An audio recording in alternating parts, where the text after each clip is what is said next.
What's up, guys? Hope everybody's good. I've been wanting to do kind of a follow-up video after the Fun Pimps town hall. Well, obviously, we watched that live on the channel here, and there was some good news, there was some decent news, there was some bad news, and there was some shitty attitudes. And since the Fun Pimps town hall meeting, I've seen multiple videos, and it seems like generally people are still not satisfied. I went on this big long rant and it just didn't work. It was too all over the place. I summarized it and I narrowed it down, and I fact checked and I cross-referenced, and I've come up with a thing that I'm going to send directly to the Fun Pimps, and I'm going to read it to you.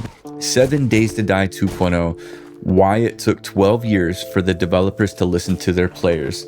The 7 Days to Die 2.0 Town Hall on 7/25 marked a historic moment, as being the first time the developers of Fun Pimps engaged directly with the community to address player feedback.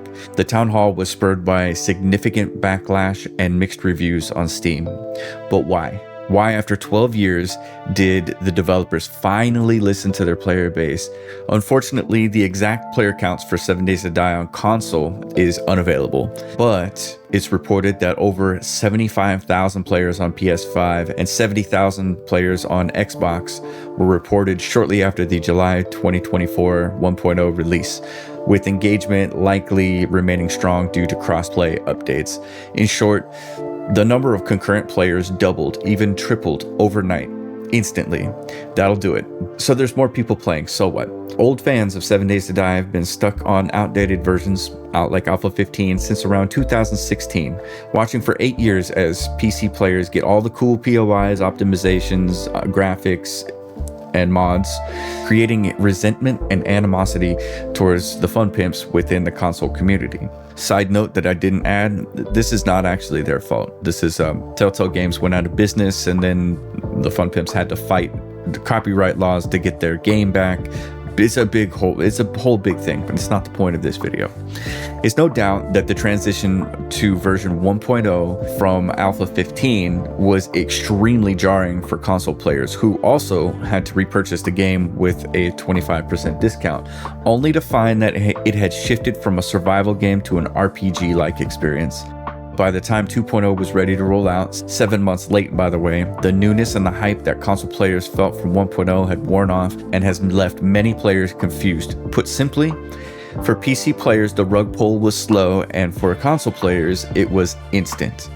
The introduction of 2.0 with features like badges and frost claws that don't fit the game's narrative further alienated players, amplifying dissatisfaction. This frustration, especially among console players who felt neglected to begin with, led to a massive community outcry, culminating in the first ever town hall. Another point to make is that PC players can easily brush off changes that they don't like because they have mod support. PC players can easily mod the game to restore popular features such as empty jars, or enjoy overhaul mods like Darkness Falls, Undead Legacy, and Rebirth. Console players constantly enter my comments section wishing that they could have even the most simple UI mods out there, but they can't. And today I'd like to emphasize the importance of inclusivity for console players, and attitudes like just get a PC or just download our mod is not relevant for everyone. Despite the game's reputation as a top survival title, its shift towards dungeon, looter, and RPG has caused widespread discontent, particularly for console players who faced the extreme leap from Alpha 15 to 1.0. In conclusion, the addition of 140,000 console players that don't have access to mods puts the ball in the Fun Pimps' court. The developers can no longer rely on modders to create replayability for their game. They actually have to develop a robust game. And unfortunately, the modders know what the community wants, and the Fun Pimps don't, obviously. So it's not enough. I'm gonna quote a friend here, Dayhawk. You should check him out. He's making a mod of his own. He says, the fact is that if the Fun Pimps were to just look at the top 5 overhaul mods and find what all of them are doing in common, you can get a great idea of what people actually want from the game. So what can be done about this? As I mentioned before, PC players can easily just like shrug any update that they don't like off because, well, tomorrow there's going to be a mod. I mean, when 2.0 dropped, literally 1 hour later, there was a mod that got rid of the badges. 2 hours later, there was a mod that changed it from a badge to proper PPE, such as a respirator. Console will never see that, but what can we do about it is the question. Oh, look at that comment. Dude, that comment is goated right there. Each time I come back to this game with my friends, we all like it a little less. It's tough to enjoy a game that constantly feels like the devs hate you for playing in a way that they don't fully intend. That is legit. Console players, if you want to be heard, you can come over to Steam, make yourself an account, and leave them a review. And don't hold back. Tell them exactly what you want. Is it jars that you want? Tell them that you want jars. Is it more vehicles?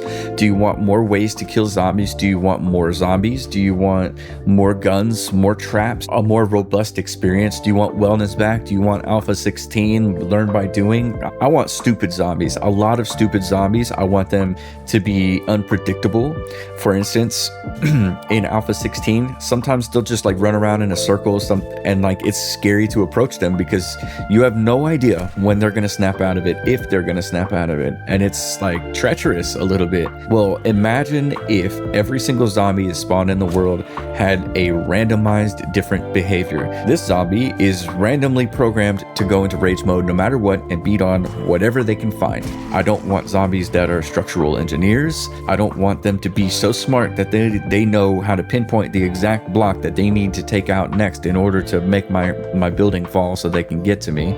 Crouching zombies is fine. I do want more traps. I do want learn by doing, but Temreki actually had mentioned one time that he doesn't like learn by doing because he wants to be able to respec. I think that even that could be compromised and made to work in such a way that made sense. These are things that I want. What do you want? One person told me that they wanted a complete overhaul of the electrical system. I want to be able to farm in the dirt and make fertilizer. I want more workstations. I do want a story mode. I think that the developers should do what Long Dark did, where they kept the story mode over here and they're keeping survival over here. I want 7 Days to Die to succeed. It's a great game.